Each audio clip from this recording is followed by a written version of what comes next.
Alors on va reprendre cette fameuse Mishnah et on va la commenter. Alors la Mishnah disait Ve'a Ramay, celui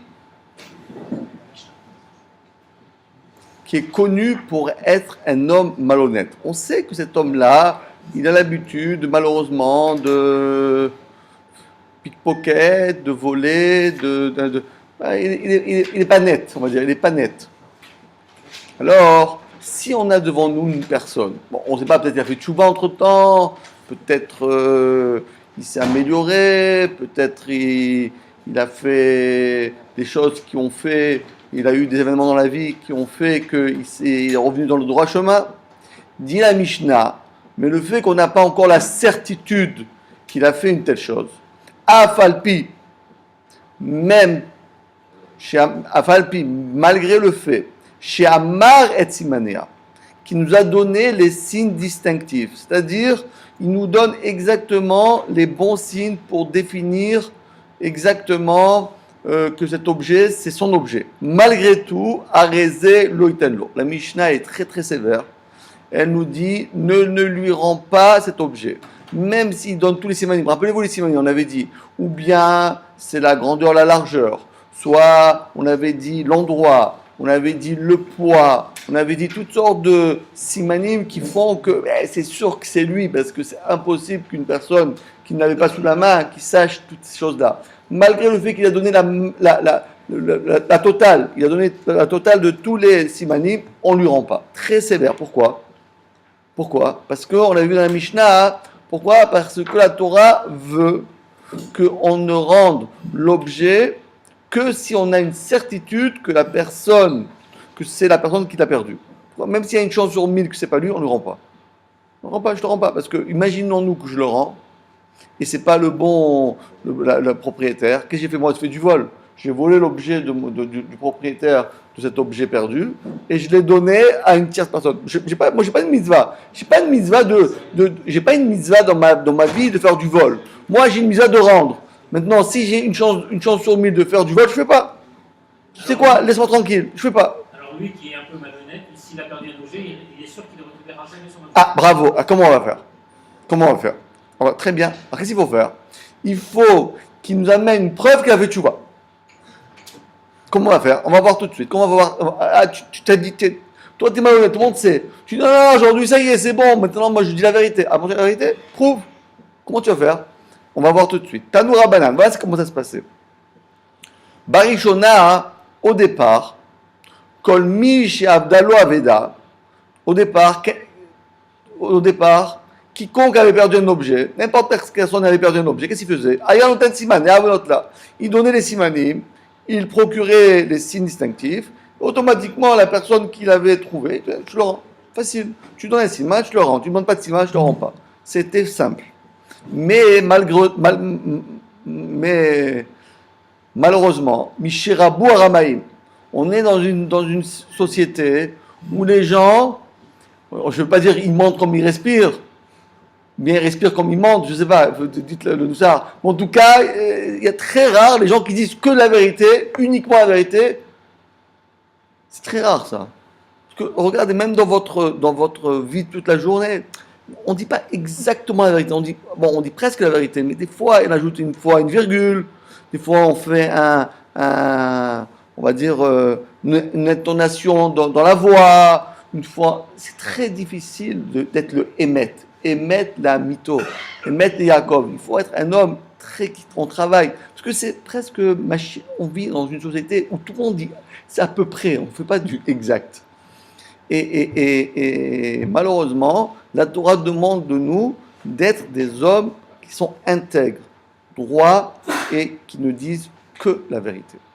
Donc malheureusement, depuis qu'il y a eu ces gens-là qui pénètrent qui sont dans la société, qu'est-ce qu'on va faire ? Itkinu. Les Khalis ont dit attendez. Sheyu omrim lo ave edim amène des témoins des lavramayou. Amène des témoins que tu as fait tchouva et que tu es un homme sincère, un homme qui a arrêté d'être malhonnête. Et à ce moment-là, à ce moment-là, on se le rend. Donc lui, la personne, il doit trouver deux camarades, évidemment des Edim que le Bedin va valider comme étant des bons Edim. Parce que s'il amène deux Ramaï comme lui, on n'a rien gagné, parce qu'on en a trois. Il n'en avait qu'un, on en a trois. Oula, on ne se sort pas.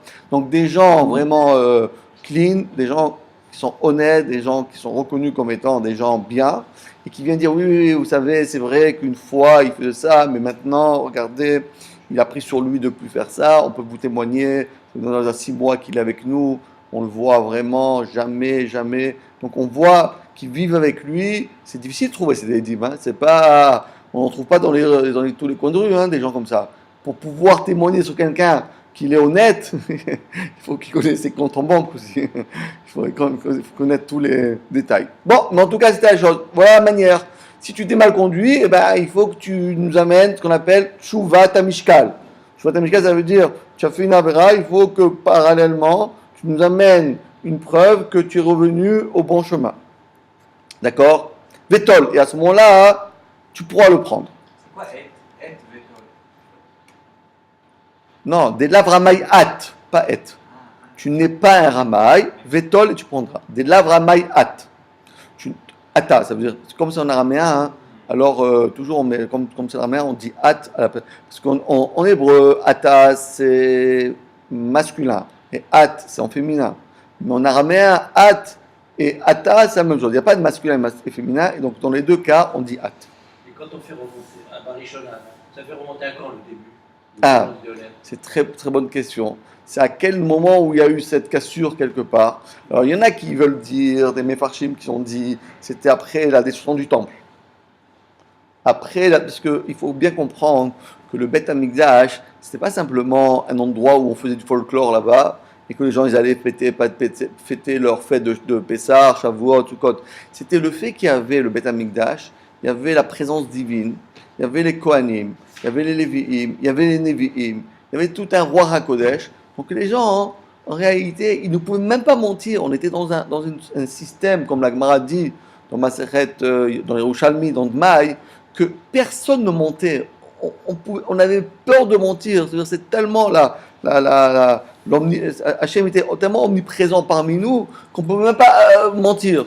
Imaginez, vous êtes devant un grand rab, vous ne pouvez pas mentir. Ça ne vous sort pas les mensonges de votre bouche. Ça ne vous sort pas. Il y en a qui disent que ça s'est passé à la destruction du deuxième temple. Il y en a qui disent que ça s'est passé plus tard.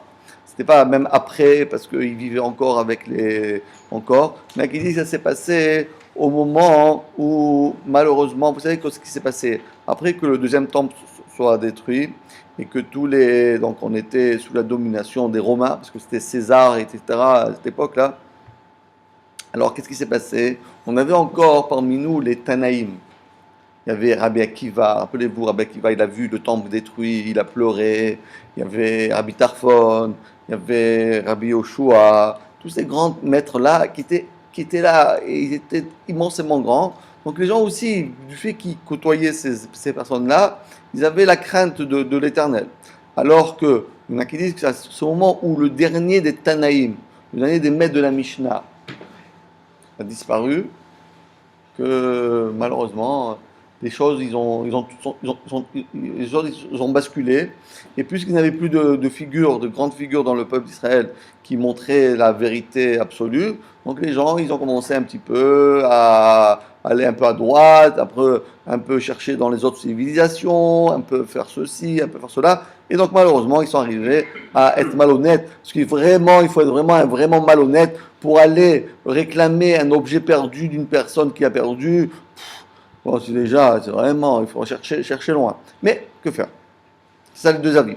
Et maintenant, on va faire une petite histoire, mais vous allez voir, c'est une histoire vraiment très, très frappante et vraiment qui sort de l'ordinaire. Qu'est-ce qui s'est passé? Écoutez bien cette histoire pour vous montrer que nous, dans la Torah, on ne fait pas de favoritisme. Vous savez, aujourd'hui, qu'est-ce qu'ils disent? Vous savez, je ne sais pas comment on dit en français. En tout cas, si vous habitez en Israël, vous allez apprendre un mot. Vous êtes obligé de l'apprendre. Dès que vous arrivez, vous atterrissez en Israël, vous devez l'apprendre, ce mot-là. C'est quoi? C'est la protexia. La protexia. Protexia, ça veut dire la vitamine P. Il y a la vitamine A, B, C, tout ça. Mais il y a la vitamine P. C'est quoi? Ça veut dire avoir des camarades Un réseau. Des connaissances. Vous savez, là-bas, tout marche comme ça. Si vous avez des bonnes connaissances, ça marche bien. Si vous n'en avez pas, vous galérez. Donc, c'est ce qu'on appelle la vitamine P. Alors, ça veut dire quoi? Et ici, ça veut dire du favoritisme. Dans la Torah, il n'y a pas de favoritisme. Que vous êtes le plus grand rave ou bien le plus simple des juifs, c'est tout le monde à la même enseigne. Et la preuve, vous allez voir cette histoire qui, mamash, on voudrait. La Gemara, elle est trop forte parce que pour raconter une histoire comme ça, ça nous montre la vérité, comme je parlais tout à l'heure, c'est vraiment la vérité absolue de nos maîtres. Regardez ce qui s'est passé. Un jour, qui a comme ceci, comme ce qui est arrivé là, qui a comme ce qu'on va raconter maintenant, des avois, des rapapa. Avoua, av, abba, avoua. Ça veut dire le père. Le père de Rapapa. Donc Rapapa c'était, rappelez-vous, toujours on dit lorsqu'on fait on fait le sioum là, il avait au Hachem 10 enfants, tous des grands maîtres. C'est le seul qui a eu la chance que tous ses enfants ils sont rentrés dans la Gemara. Parce qu'il y en avait beaucoup qui étaient dans la Gemara. Mais eux, un des enfants, deux enfants, mais d'avoir ces 10 gosses, tous qui sont devenus des grands maîtres, ça sort de l'ordinaire. Non seulement des grands maîtres, mais en plus ils sont rentrés dans la Gemara. Qu'est-ce qui s'est passé? Irkasle Hamra. Il a perdu son âne. Parce que, rappelez, il faut aussi vivre à l'époque, les gens, évidemment, ils vivaient avec les animaux. Et donc, un jour, il a perdu sa voiture, il a perdu son âne. Et qu'est-ce qui s'est passé? Ve'ashkechua. Et voici que quelqu'un l'a retrouvé. Il a retrouvé son âne. Qu'est-ce qu'il fait? Et Ata, alors il a retrouvé son âne. Il va chez le trouveur, la personne qu'il a trouvé, et il lui dit, voilà, écoute, moi je suis le père de Rapapa. Imaginez-vous, moi je suis le père de Baba Saleh. T'as compris ça? T'as compris qui je suis? T'as compris? Je suis le père du Chafetz Chaim. T'as compris qui je suis? Alors, sans oublier que le père de Baba Saleh et le grand-père de Baba Saleh, c'est Rabbi Yaakov Abuchatzera. Donc c'est encore un méga tzaddik par rapport à son fils. Donc de dire que moi je suis le grand-père de Baba Saleh, ça veut dire que tu es... Pour ceux qui connaissent, Rabbi Yaakov Abuchatzera, c'est le summum du grand tzaddik, d'accord? Alors il est arrivé, et on va dire le trouveur, il lui dit, mais bon, c'est vrai que je vois devant moi le Rav Steinman, là, oula, mais peut-être tu es un, hein? Ouais, un imposteur. Peut-être, comme on a vu dans le passouk là, on a dit qu'est-ce qui s'est passé là? Peut-être t'es pas malhonnête, peut-être t'es pas malhonnête. Il dit, attends, t'as vu ma barbe? Tu vu mon chapeau? Je suis malhonnête. Il dit, écoute, dans la Mishnah il y a écrit que maintenant, avant on rendait, aujourd'hui, chacun qui veut pour rendre, il faut amener ton passeport. Ce qu'on appelle en français, montrer patte blanche. Mais avant, il faut avoir une réputation malhonnête. Pour dire, va chercher des témoins. Ah oui, non, ça c'était avant. Mais à partir, comme j'ai dit, à partir que nos maîtres sont perdus, tout un chacun... Ah, ils sont malhonnêtes. Non, pas ils sont malhonnêtes. Ils sont soupçonnés d'être malhonnêtes tant qu'on n'a pas mené une preuve. Avant, ceux qu'on connaissait, c'était eux. Mais le reste, tout était bien. Sauf si on connaissait 1, 2 personnes. Mais après, c'est fini. Tout le monde est soupçonné. Amène une preuve que tu es clean. Alors, moi, je dis, attends, mais moi, je sors du lot. Il n'y a pas de favoritisme. Il n'y a pas. Vitamine P, ça n'existe pas. Je crois que ça s'arrête à E, non? Ça s'arrête à docteur. Ça finit à E, le vitamine. F, il y a aussi F. Bon, voilà. C'est le fer. Parce qu'il était sûr que c'était bien le père de Rapapa. Ah oui, il était sûr. Ah ben oui, on le connaissait. Mais le père de Rapapa, il est hyper connu dans la Gemara. C'est hyper connu. Et donc, qu'est-ce qui s'est passé? Donc, il vient pour Gamé, il dit, écoute, moi, je suis prêt, d'accord, va chez le Rav. Si le Rav, il te permet, moi, je te le rends. Moi, j'ai pas de problème. Mais on me dit, on ne rend pas. Bon, alors, ils sont Atal et Kamel des Rabba Barabouna. Alors, imaginez-vous, le petit Dayan, là, il voit le Rav Steinman. Ah bon? Bon, ça marche pas, ça. C'est un peu compliqué, ce truc-là, Rabbi. Non, attendez, je vais arranger tout seul.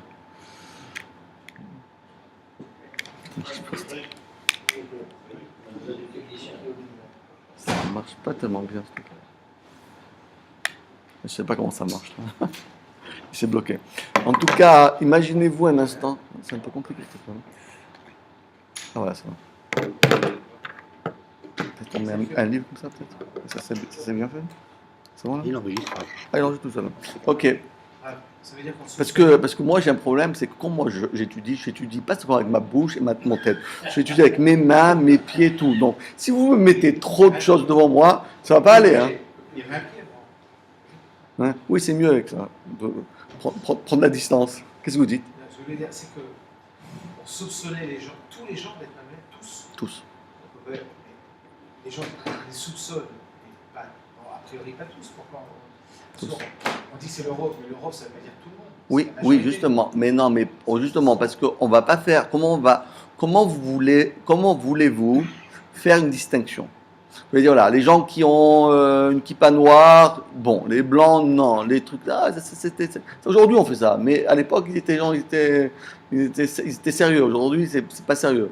Mais à l'époque comme ça. Alors on a dit, puisque aujourd'hui on n'arrive plus à distinguer, on n'arrive plus à mettre ça des choses comme il se doit, on a fait une takana. Donc imaginez-vous que le pauvre Rav, il voit de Rabba Baravuna par rapport à Rav Papa. C'est un petit. Imaginez, vous voyez le grand Rav qui arrive chez vous. Vous avez un choc. Mais qu'est-ce qu'il fait chez moi? Il dit, écoute, est-ce que je lui rends ou pas? Alors le Rav dit, écoutez, moi, je peux pas tellement juger. Je sais qu'écrit dans la Mishnah, tout un chacun a le devoir de prouver son identité, à savoir qu'il n'est pas un ramaï. Va, amène des édim. Bon, toi, tu vois, c'est facile pour toi, ça va être facile. Parce que tout le monde, toute ta communauté, tout le genre, mais c'est comme ça, il n'y a pas de favoritisme. Il aurait déjà dû venir avec des témoins, il le savait, le père de. Quand même, il devait connaître. Non, mais lui, il imaginait que si Rav Steinman ou Rav Avdei Yosef, Rav Yosef, il arrive, vous n'allez pas dire, peut-être t'es ramaï, toi. Il a imaginé Non, que, comme vous avez dit, que ça s'applique pas pour lui. Il dit, au moins, j'ai fait bac plus 10, bac plus 20 ou bac plus 100, je sais pas. Combien il a fait? Bac plus 100, non? 120 au moins. Ouais, alors donc il a dit, bon, pour moi au moins, on va me faire une faveur. Le Rav a dit, écoutez, pas de faveur. Va, amène des dîmes, ça va être facile pour toi, mais il faut les amener. Lui-même, celui qui a trouvé, il ne peut pas servir de témoin. Oui, il pouvait servir, mais Kaniré, ou bien il ne le connaissait pas, ou bien il n'était pas dans la même ville. Pour celui qui demande. Oui, il peut. Je le connais, donc. Ah oui, c'est sûr qu'il Il n'y peut. plus qu'un seul Eh témoin. oui, exactement, il a raison. S'il le connaissait bien, il aurait pu dire, voilà, mais bon, pas tout le monde connaît tous les rabbinim. Amarle, Zil, va, Haïti, Amen, Saadé, des témoins, des labres à que tu n'es pas un homme, une personne malhonnête, Vétol, et tu prendras. Eh ben, quelle belle Gemara ça. Alors, qu'est-ce qu'il a fait? Le pauvre Rav, imaginez-vous un peu, il est sorti bredouille. Eh ben, ils ont été durs avec moi aujourd'hui. Hein. Mais il ne s'est pas découragé. Azal, il est allé. Haïti, il a amené Saadé, des témoins.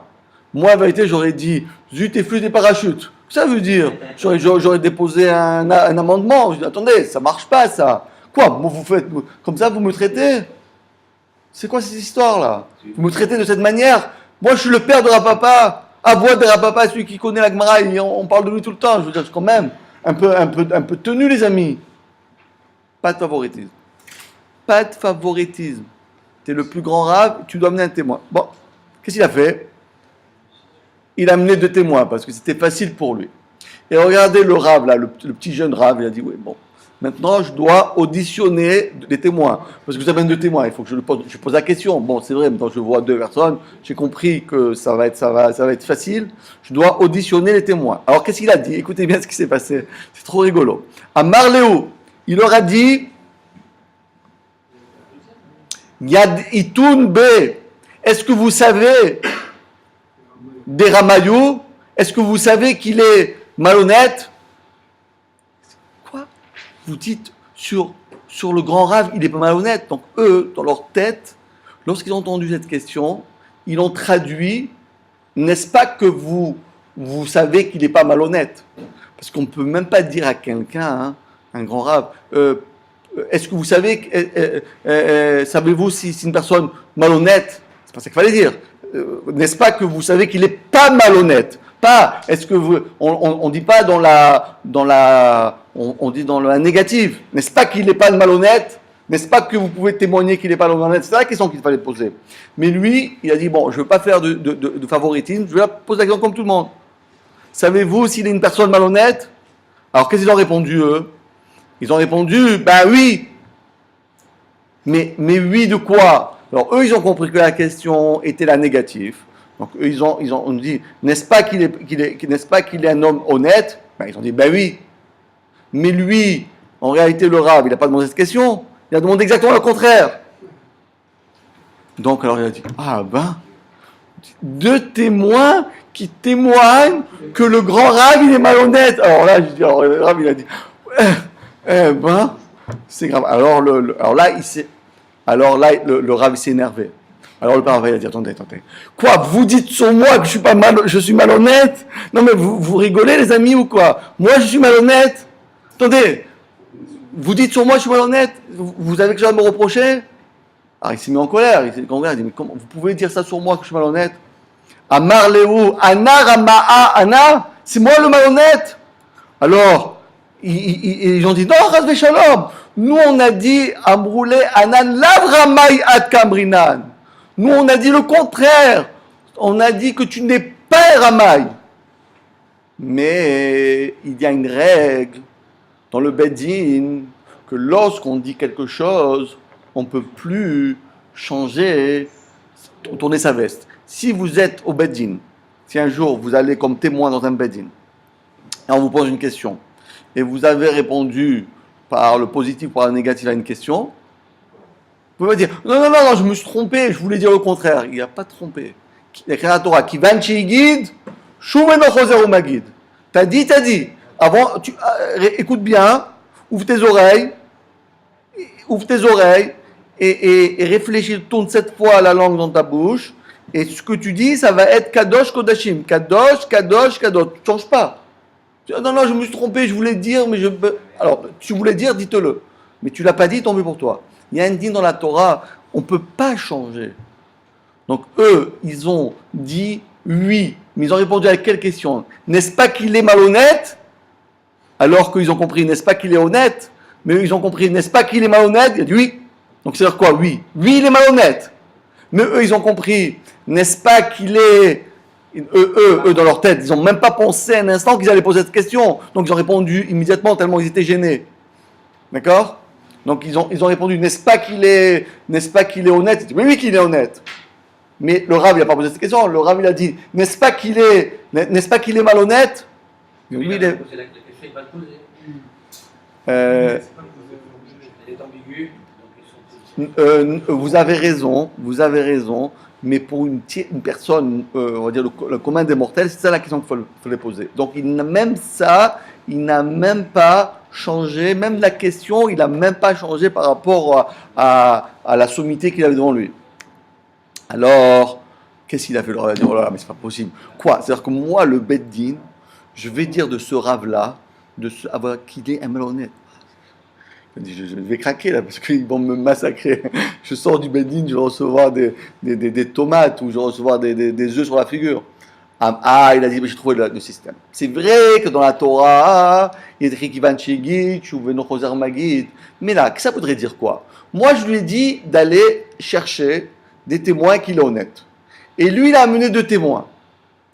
Et les 2 témoins témoignent qu'il est malhonnête. Mais il est fou. Si vous, moi, il ne faut pas amener des gens qui témoignent contre vous. Si vous amenez des témoins, c'est pour qu'ils témoignent en votre faveur.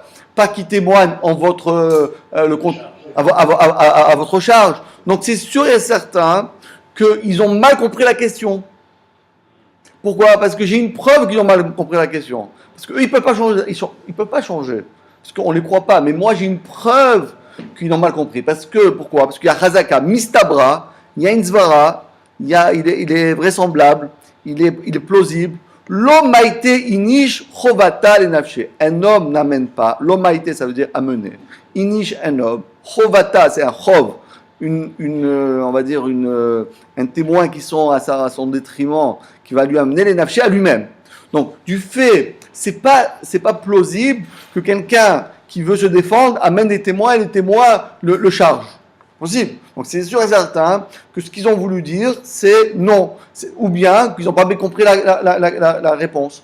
Et donc, grâce à ça, dit la Mishnah, dit la Gemara, il a été sain et sauf, il a été acquitté, on lui a rendu son âne. Eh ben, quelle histoire, je vous raconte même pas. Est-ce qu'on a le droit de rapporter 2 autres témoins? Oui, on pouvait amener 2 autres témoins. On a le droit. On a le droit, mais là, on aura un grand problème. Parce que s'il y a 2 témoins qui ont dit qu'il était malhonnête, et après il amène 2 témoins qui sont honnêtes, on a 2 contre 2, et l'âne restera entre la position. Mais là, on a le droit pour prendre 2 Ah autres oui. témoins pour bien séparer et dire autre chose. Oui, mais ça ne servira à rien. Parce que quand il y en a 2 contre 2, et si même 2 contre 1000, ou bien 2 contre 1 million, ça ne change pas. Parce que très, kéméa. 2, ça vaut 100. 2, ça vaut 1000. 2, ça vaut 10 000, ça vaut l'infini. Donc, dès qu'on a un témoignage au Badin, même si on a un témoignage qui va à l'encontre du premier témoignage, on reste dans ce qu'on appelle tikou, on reste on reste passif. On ne peut pas lui rendre. Donc, il ne servait à rien d'amener des Eidim. Donc, le seul moyen de s'en sortir dans cette phase-là, c'est de rétablir la vérité en faisant comment? Si les gens avaient dit je change d'avis, ben, je n'ai pas changé. Tu as dit, tu as dit. Tu as dit, tu as dit. Quand les témoins parlent, la Kabbalah n'est pas encore officielle. Il y a d'abord un dibour. Là, il y a Chou Beno. Ah, bravo. Et ensuite, on fait Kabbalah. Oui. Donc, on aurait pu les arrêter avant de faire la Kabbalah. Ah, bravo. C'est une très bonne question ce que tu dis. C'est une super question. C'est le Ritval pour cette question. Il dit, a priori, pourquoi fallait-il opter par ce qu'on a dit ici, qu'il est vraisemblable que, etc., etc. Non, parce qu'il y a un din. Si vous arrivez au Badin, d'accord?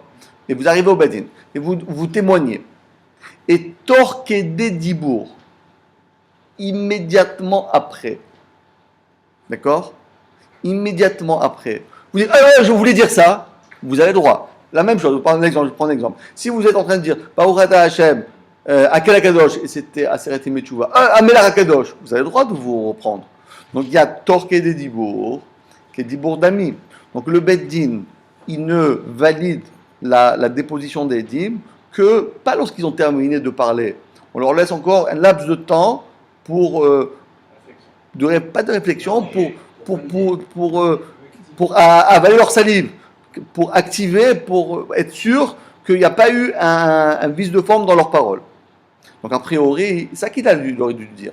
Mais il répond le Ritva une super réponse. Il dit oui, mais ça marche. Si vous êtes tout seul, vous dites voilà, je voulais témoigner qu'il a volé 100 euros. Je veux dire 120. Ça marche. Ça marche. Je voulais témoigner qu'il a fait ça, voilà, 100 euros. Non, je veux dire 120. Ça marche. À condition que tu l'as fait immédiatement après. Tu t'es pas bien exprimé. Mais là, les Edim ont eu une menace. Ils ont été menacés. Rappelez-vous ce qui s'est passé. Les Edim, qu'est-ce qu'ils ont eu? Une menace. Parce qu'ils ont dit oui. Oui, ça veut dire quoi? Oui, qu'il est malhonnête. Alors le rabbin a dit quoi? Moi je suis malhonnête? Non, vous n'êtes pas malhonnête. Donc en réalité, les Edim ont changé de déposition, c'est-à-dire ils ont changé leur voilà, ils ont changé leur son de cloche pas d'eux-mêmes. Ils ont changé leur son de cloche parce ils étaient agressés par la personne qui est mise en cause. Par la personne. Il a dit quoi? Vous dites ça sur moi? Alors ils ont eu peur. Il a dit, non, j'ai pas dit. C'est pas par peur, c'est parce qu'il y a une incompréhension de la réponse. Voilà. C'est pas de la peur. Non, mais justement, c'est ça qui. Bravo, mais c'est ça qui va expliquer le Rav. Le petit Rav là. C'est ça qui va expliquer. Mais au départ, je dis en général, si c'était pas ça de cette manière-là, si c'est pas de cette manière-là, on aurait dit que quand est-ce qu'on peut, le Ritva répond, quand est-ce qu'on peut changer d'avis, de témoignage immédiatement après avoir déposé? Si de toi-même, c'est simultané, c'est spontané que tu changes. Mais si tu entends quelqu'un qui vient, qui te rentre dedans, et tu changes à cause de lui, tu peux plus changer. Tu peux plus changer. Tu comprends? Parce que la Kabbalat Edout, elle prend acte immédiatement après que tu as déposé. Si tu changes pas tout de suite, mais il faut que tu changes de ta propre, de de ton initiative. Mais si tu as été menacé ou bien tu as senti qu'il y a quelque chose, ah non, non, non, je ne veux plus dire ça. Non, non, non, non, je me rétracte, j'ai trop peur ou je ne sais pas qu'est-ce qui va m'arriver. Non, non, non, non, non, tu peux plus. Tu vois. Ça marche pas ça. Ça marche pas. Ça marche pas. Si on fait peur, ben, ça arrive souvent ça. Ça arrive souvent. Regardez dans le palais de justice. Alors il y a un qui prend l'avocat et commence à dire comment vous pouvez dire ça? Comment vous dites ça? Alors le témoin il commence à avoir peur. Ah non, non, je ne l'ai pas dit. Ah, mais ça marche pas. Ça marche pas. On peut pas témoigner avec pression. Tu dis ce que tu as à dire. Dis ce que tu as à dire. Tu as dit, tu as dit. La question elle-même crée la confusion. C'est-à-dire que, n'est-ce pas qu'il n'est pas malhonnête? C'est-à-dire si c'est la phrase consacrée pour toutes les personnes qui doivent amener quelqu'un, j'imagine que le juge, que Rabba Baruna, sait que la plupart des gens vont se tromper, que la plupart des témoins vont se tromper. Donc cette question-là, par la notion de fréquence et de rov, on sait que la plupart des témoins, quand la question est posée comme celle-ci, comme ça a été le cas, la plupart des témoins répondront à l'envers. Donc c'est aussi un argument. Oui, non, vous avez très bonne question. Aller. Non, non, non, c'est une très bonne question. Ouais, non, mais vous avez raison. Mais comme nous sommes dans une période, comme j'expliquais, après la descente du temple, où les gens, ils ont commencé à un peu abandonner la Torah. Rappelez-vous ce qui s'est passé après la descente du temple. Qu'est-ce qui s'est passé? Rabbi, il a écrit tous ces livres-là, tout la Mishnah. Pourquoi? Parce que les gens, malheureusement, ils n'étudient plus la Torah, ils ont abandonné, ils se sont éloignés, etc. Donc en réalité, comme je dis, puisque nous avons maintenant, on est dans une situation où, c'est difficile de dire, en tout cas, grand nombre, pour pas dire le rove des gens, ils sont malhonnêtes, donc il faut poser la question de ce sens-là. Si on a le rove des gens sont honnêtes, alors pourquoi tu vas dire, savez-vous s'il est une personne malhonnête? Pourquoi tu dis ça? Pourquoi malhonnête? Pourquoi tu penses dans la négative? Mais comme malheureusement la plupart des gens c'était comme ça, donc on en parle comme ça. La question oriente la réponse. Bah oui, parce que c'était ça qu'il fallait savoir. Lorsque on est dans une communauté où tout le monde, ou dans une société où tout le monde ment et où tout le monde est malhonnête, alors on sait qu'on demande. Voilà, en tout cas, voilà une belle histoire. Moi, je trouve que c'est une très très belle histoire et c'est une. Pour montrer qu'on est de nos jours, si on a un portefeuille, ça ne suffit pas les Ah, alors très bonne réponse. Aujourd'hui, dit le Rambam, le Shulchan Aruch, que tout ça, c'était encore une fois que pendant cette période où les gens étaient, comme j'ai expliqué, ils avaient perdu leur orientation, il n'y avait plus de livres. N'oublions pas qu'on n'avait pas de livres. Imaginez-vous un instant que comment voulez-vous apprendre la Torah sans aucun livre, sans rave, sans rien? C'est impossible. Aujourd'hui, voilà, il y a, vous avez 100 tirés, Jean-Paul, 100 tirés. Voilà, vous avez ça, 200 passages par jour. Combien de cours il y a là-bas dans ce site? Patrick, combien il y a de cours en ligne? On est à 550. Voilà, vous avez 550 heures de cours, plus, etc. Donc les gens étudient la Torah. Mais là, les gens étaient perdus. Alors aujourd'hui, on dit comme ça, que toute personne qui fréquente une synagogue, qui fréquente un comme Torah, et donc qui a prié, il est chazaka qu'il est kasher. On n'a pas besoin d'amener une preuve, au contraire. Pourquoi? Parce qu'il vit dans la Torah, et donc on n'a pas besoin d'amener une preuve. Peut-être un rachat, peut-être un malhonnête, mais il y avait un moment où, comme il est écrit dans le Rambam, dans le Pirush HaMishnayot, la Torah, elle était Tishtakar m'Israël. Et c'est pour ça que Rabbi s'est permis d'écrire, parce qu'on était dans une situation terrible. Toutes les yeshivot étaient fermées, on n'avait pas le droit de prier, on n'avait pas le droit d'étudier, on n'avait pas le droit de pratiquer la Torah. Donc évidemment, les gens, c'est un peu comme la Russie, vous savez, comme il s'est passé pour 70 ans en Russie. Les gens là-bas, ils sont sortis, ils sont tous devenus, pour trouver un religieux, on va voir maintenant, ils sont arrivés en Israël, etc. Mais imaginez-vous, dans les pays là-bas, c'est terrible, terrible. Ils ne savaient plus rien, quoi. Plus rien. Allez, on y va. Alors, une petite Mishnah, Rabotai. Très sympathique. Allez. Kol Davar. Chez Osé Veochel, ça on a parlé souvent. Déjà, le premier cours qu'on a commencé, il y a déjà cette question-là qui était omniprésente. Et on va la traiter. Kol Davar chez Osé Veochel. Yaase veyochal. Donc, imaginez-vous que vous avez trouvé, parce qu'on parle des animaux tout le temps, parce que Israël, c'est un pays agricole. Donc tout animal qui travaille et mange, comme par exemple un âne, un bœuf, qu'est-ce qu'on doit faire? Alors, nous, qu'est-ce qu'on va faire? On a trouvé un âne ou un bœuf. J'ai trouvé un âne. Qu'est-ce que je vais faire? Je vais le garder à la maison. Mais il me coûte, ça me coûte de l'argent, moi, un âne. Je dois le donner à manger. Je ne vais pas faire ta'anit. Maximum, je fais un dibour. Je ne vais pas faire ta'anit manger. Donc, je dois donner à manger. Mais ça coûte de l'argent, là, donner à manger un âne. Donner à manger un bœuf. C'est une affaire. Donc, ça va me coûter de l'argent. On va dire ça va me coûter 20 euros, 10 euros par X temps. D'accord? Mais moi, cet argent-là, j'ai une mitzvah de l'uram, mais j'ai pas une mitzvah maintenant de nourrir les animaux de mon copain. Alors, qu'est-ce qu'il faut faire? Dit la Mishnah, tu sais ce que tu vas faire? Tu vas prendre l'âne, tu vas prendre le bœuf de ton ami, et tu vas l'utiliser, et il va apporter son propre gagne-pain. À savoir, d'avoir un nouvel âne dans sa maison, c'est intéressant, parce que au lieu de prendre un taxi, tu prends un âne, ça va un peu plus doucement, mais bon, on y arrive quand même. Il faut pas. Ah ouais, mais justement, ouais. Mais voilà, c'était comme les taxis, c'était comme les ânes. Ils marchaient à la même vitesse. Et donc qu'est-ce qu'on va faire? Le salaire que tu vas gagner grâce à ton nouvel âne, grâce à ton nouvelle bête, ben, tu vas l'utiliser pour lui acheter de quoi se nourrir. Donc, un dans l'autre, ni tu vas perdre, ni tu vas gagner. Mais, non, alors justement, très bien.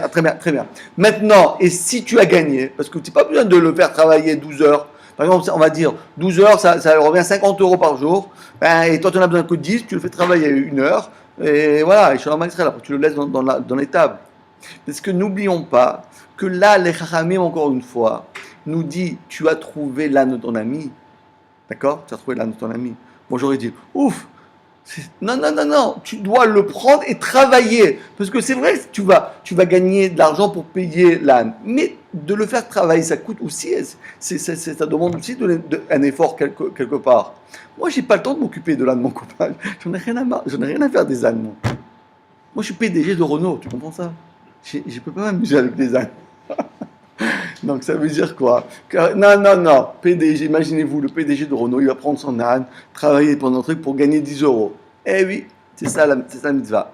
La mitzvah, c'est de perdre son temps, perdre son effort pour faire travailler. Mais on ne te demande pas de prendre ton argent de ta poche et de lui payer son repas. Mais par contre, travaille avec l'âne,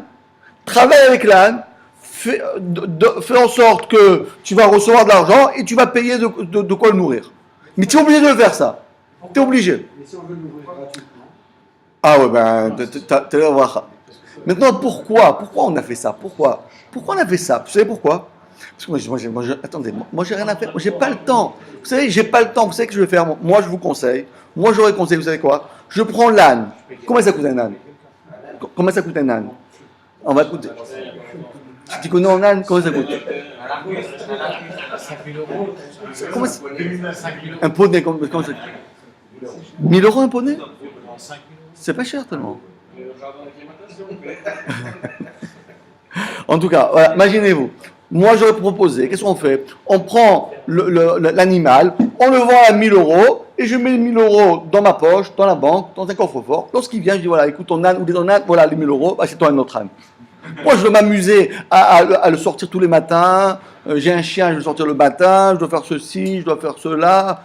Imaginez-vous quelqu'un qui trouve un chien dans la rue. Alors, prends le chien, je dois m'amuser avec moi, le chien. J'aime pas les chiens, moi. J'aime pas les chiens. Non, tu n'aimes pas les chiens, tu vas garder le chien chez toi à la maison. Tu vas le garder, tous les soirs, tu le sors, tu le ramènes, tu le sors, tu le ramènes, tu le sors. Pourquoi? Vous savez pourquoi? Écoutez la réponse. Pourquoi? On n'est pas payé par ce travail. Et on n'est pas payé, justement, on n'est pas payé, c'est ça que je dis. Mais c'est quand même, c'est fort ça, réponse, parce que le propriétaire, il préfère son âne que 1000 euros. Ben oui, parce que son âne, c'est son âne. Son chien, c'est son chien. Et son bœuf, c'est son bœuf. Donc, pour qu'il ait sa commodité pour pas lui enlever la commodité qu'il a, cette personne-là, on lui dit, écoute, tu vas sortir ton âne tous les jours.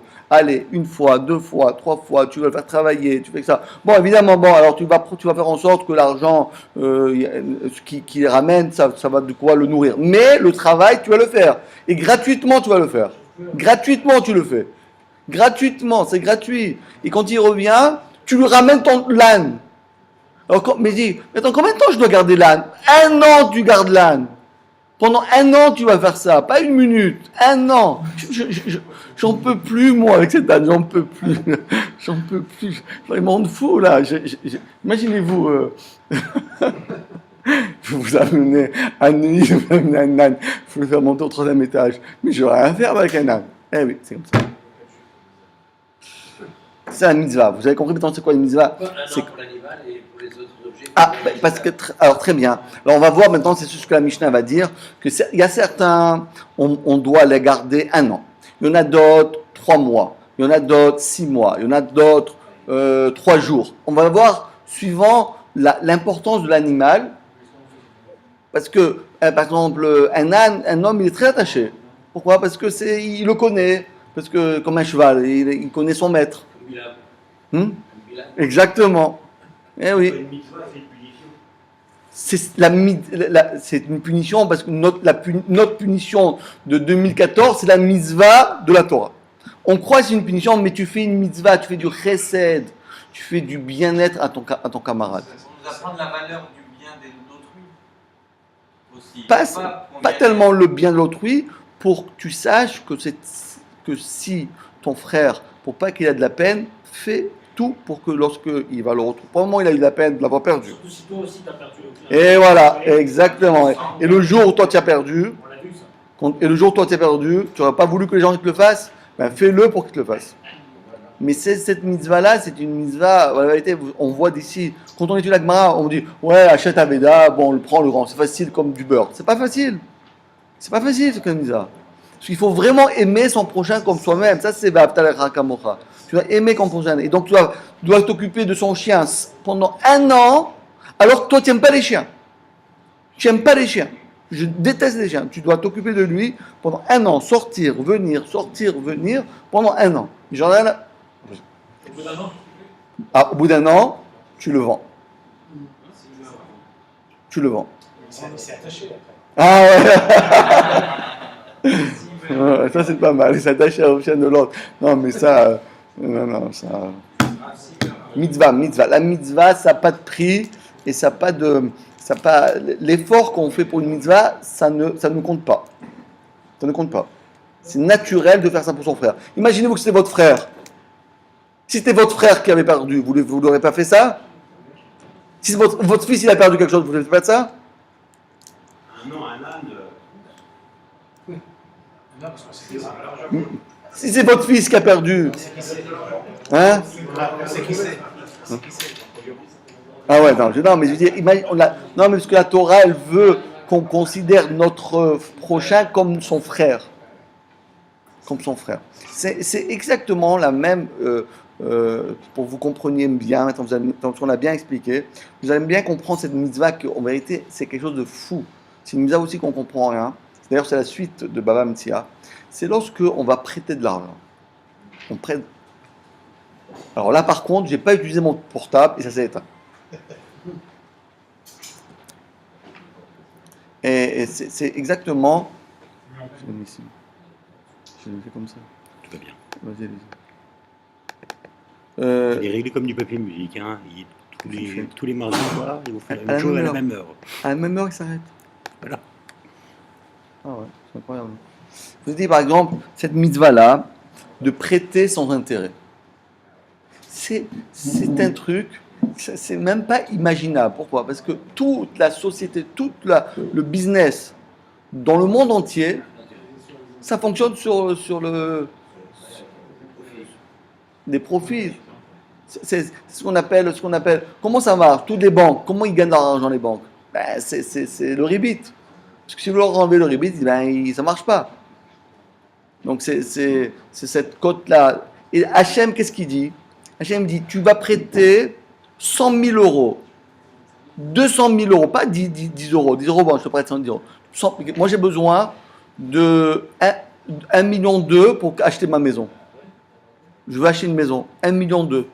Je te rends sur 25 ans. Sur 25 ans, ça va coûter cher, hein, comment ça s'appelle là? Ça triple.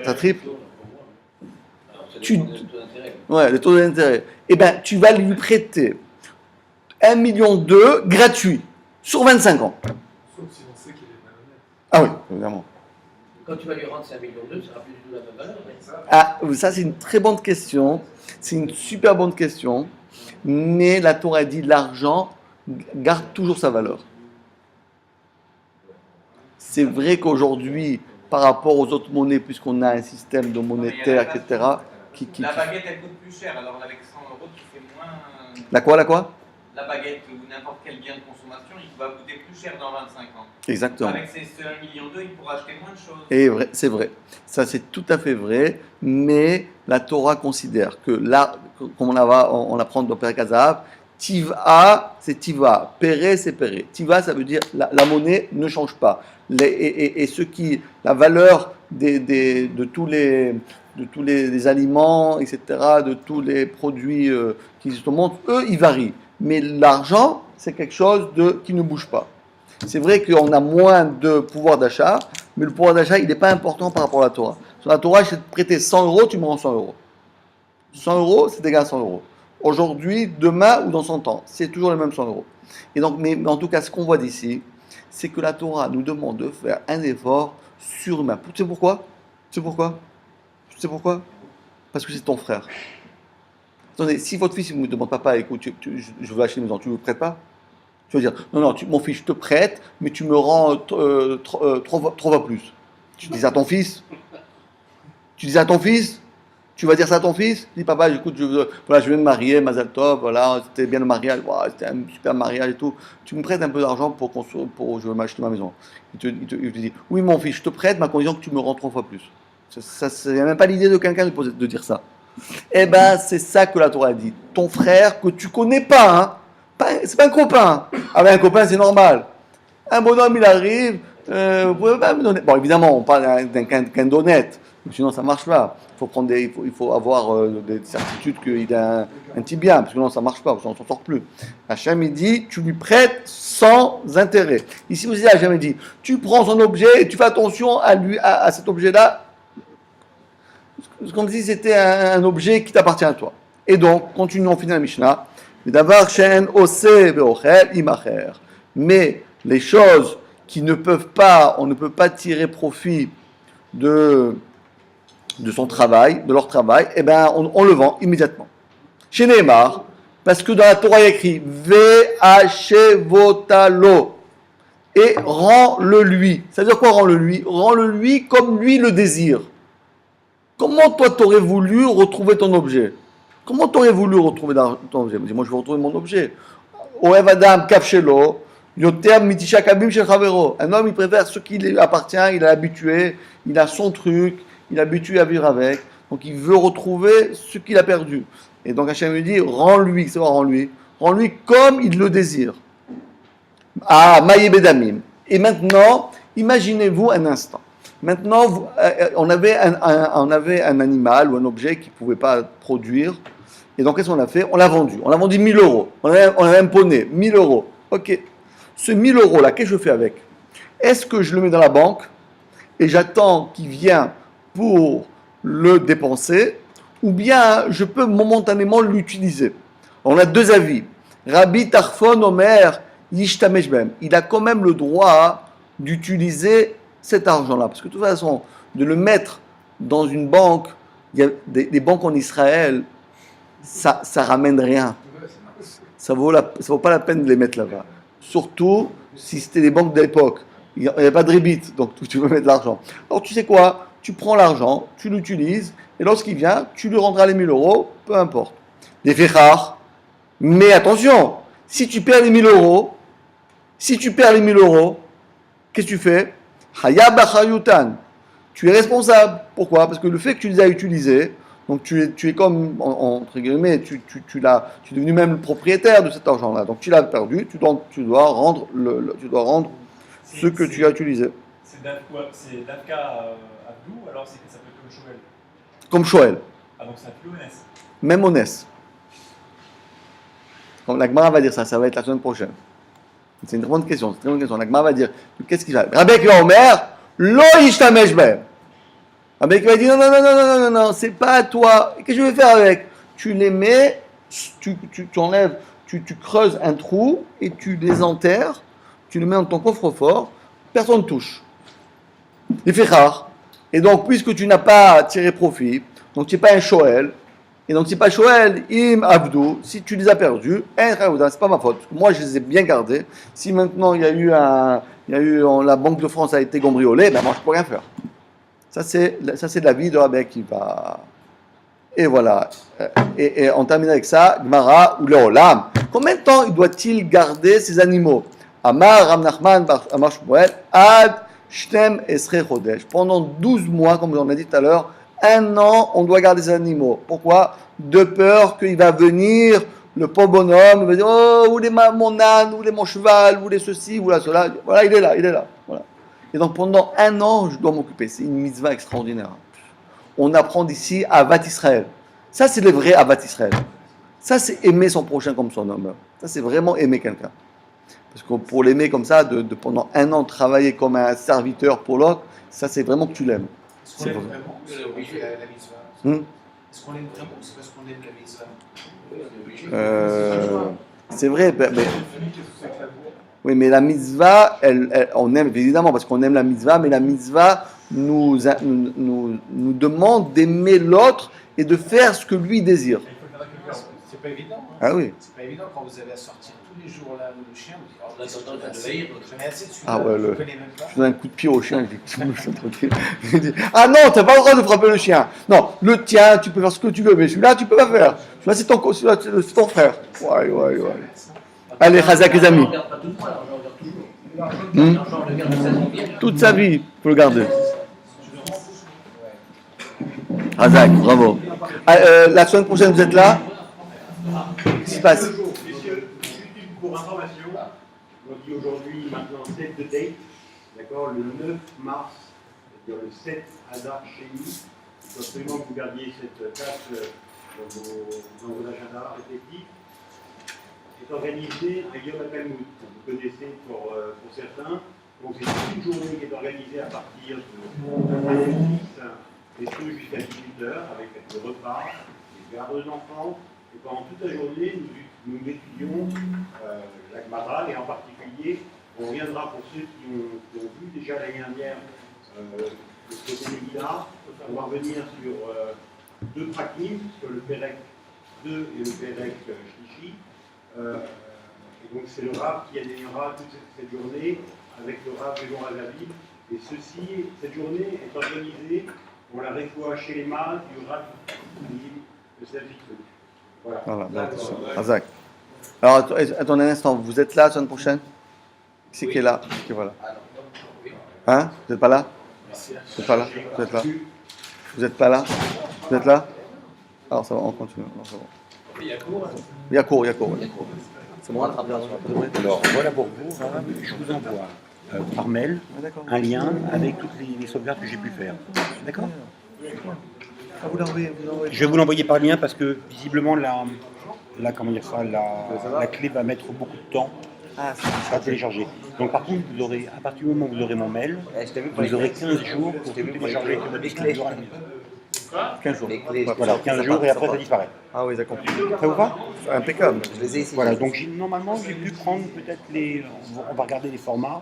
C'est la première fois que je le fais pour la partie message, mais je pense avoir plus au message. Ah super.